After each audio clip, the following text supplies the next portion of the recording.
எனக்கு பிரியமானவர்களே, தேவன் உங்களை குறித்து ஒரு பெரிய திட்டம் வைத்திருக்கிறார், ஒரு பெரிய தரிசனம் வைத்திருக்கிறார். உங்களை கொண்டு மாபெரும் காரியம் செய்ய போகிறார். பிசாசு அதை அறிந்திருக்கிறபடியினால் உங்களை வழி தப்ப பண்ணுவதற்காக, உங்களுடைய தரிசனத்தை குலைத்து போடுவதற்காக, உங்களுடைய எதிர்காலத்தின் ஆசீர்வாதத்தை கெடுத்து விடுவதற்காக, உங்களை சாபத்திற்குள் ஆக்கி விடுவதற்காக பாவ சோதனைகளை, பாவ கண்ணிகளை கொண்டு வருகிறான்.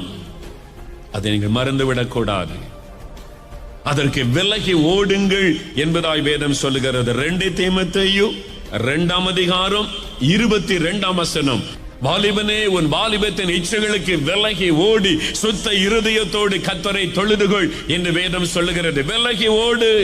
உங்களை பாவத்திற்குள்ளே தள்ளும்படியாக சில நண்பர்களை பிசாசு ஆயத்தப்படுத்தி அனுப்பக்கூடும். உங்களை பாவ வலையிலே விழ வைக்கும்படியாக சில தவறான நபர்களை சாத்தான் உள்ளத்தில் அனுப்பக்கூடும். உங்கள் அருகிலே தான் பாவம் இருக்கிறது, தூரத்தில் இருக்கிறது என்று எண்ணாதிருங்கள். நம்மை சுற்றி நெருங்கி நிற்கிற பாவம் என்பதாக வேதம் சொல்லுகிறது. அதை தள்ளிவிட்டு நாம் ஓட வேண்டும் என்று வேதம் சொல்லுகிறது. பாவத்தோடு விளையாடி கொண்டிருக்காதிருங்கள்.